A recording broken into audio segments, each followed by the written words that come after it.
નમસ્કાર. News of Gandhinagar દૈનિક તારીખ 17/3/2024. Headlines today. લોકસભા ચૂંટણીની તારીખો જાહેર. 7 તબક્કામાં મતદાન. 4 જૂને પરિણામ. પહેલા તબક્કાનું મતદાન 19 એપ્રિલે. કેનેડામાં એક જ પરિવારના 3 ભારતીયો જીવતા ભૂંજાયા. અઠવાડિયા પહેલા ઘરમાં લાગી હતી આગ. અમેઠી રાયબરેથી રાહુલ અને પ્રિયંકા ચૂંટણી લડવા કેમ નથી તૈયાર? કોંગ્રેસ સામે મોટી દુવિધા. કોર્ટે જામીન મંજૂર કરતા દિલ્હીના સીએમ કેજરીવાલને મોટી રાહત. સુકેશે ફરી લેટર બોમ્બ ફૂટ્યો. જેલ સુપ્રિન્ટેન્ડન્ટ દ્વારા માનસિક ત્રાસ આપવાનો આરોપ લગાવ્યો. ખ્રિસ્તીઓના સૌથી મોટા ધર્મગુરુ ટૂંક સમયમાં ભારત આવી શકે છે. ઉત્તર પ્રદેશના પોલીસ કર્મીએ એ જ પોલીસ સ્ટેશનમાં તૈનાત મહિલા કોન્સ્ટેબલ પર બળાત્કાર કર્યો. તંત્રી લેખ. ડ્રગ્સ પર સકંજો. ડોસી મરી ગઈ અને જમઘર ભાળી ગયો. ભરત વૈષ્ણવ. ખૂબ જ સુંદર વાંચવા જેવો લેખ. વાડીના રીંગણા. માનસિક બીમારી વ્યક્તિના ગાર્ડિયન તેના તરફથી વીલ કરી શકે નહીં. ગુજરાત હાઈકોર્ટનો ચુકાદો.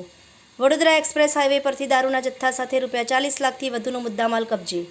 તમિલનાડુ સરકારે વડાપ્રધાન નરેન્દ્ર મોદીને રોડ શોની મંજૂરી ન આપી. અમદાવાદમાં ઓનલાઈન શોપિંગ કરી છેતરપિંડી આચરતી ટોળકી ઝડપાઈ.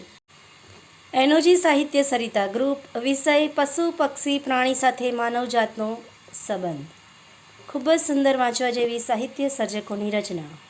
ઈડીઆઈટીના દરોડા પછી ઇલેક્ટોરલ બોન્ડ ખરીદીમાં વધારો થયો હતો. જીડીપીના તાજેતરના આંકડા મારી સમજથી બહાર. કેમ આવું બોલ્યા પૂર્વ મુખ્ય આર્થિક સલાહકાર.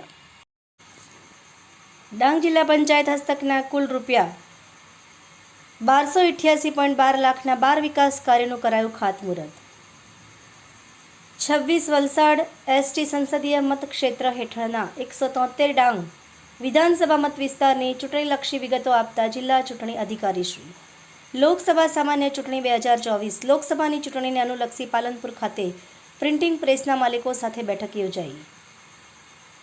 ભુજમાં બ્રિટિશ શૈલીના સ્થાપત્યનો બેજોડ નમૂનો ખંડેર હાલતમાં. કિડની અંગે જનજાગૃતિ લાવવા માટે વર્લ્ડ કિડની ડે નિમિત્તે ઇન્ડિયા રિનલ ફાઉન્ડેશન અને ગવર્મેન્ટ નર્સિંગ કોલેજ રાજકોટ દ્વારા કિડની જાગૃતિ કાર્યક્રમ યોજાયો. Transmedia Gujarati screen and stage award ટીમમાંથી અભિલાષ ગોડાને દૂર કરાયા. અરવલ્લી પોલીસનો બુટલેગર પર સપાટો. આભાર. મીનાક્ષી રાવલ, ગાંધીનગર. ન્યૂઝ ઓફ ગાંધીનગર દૈનિક જન ફરિયાદ ન્યૂઝ.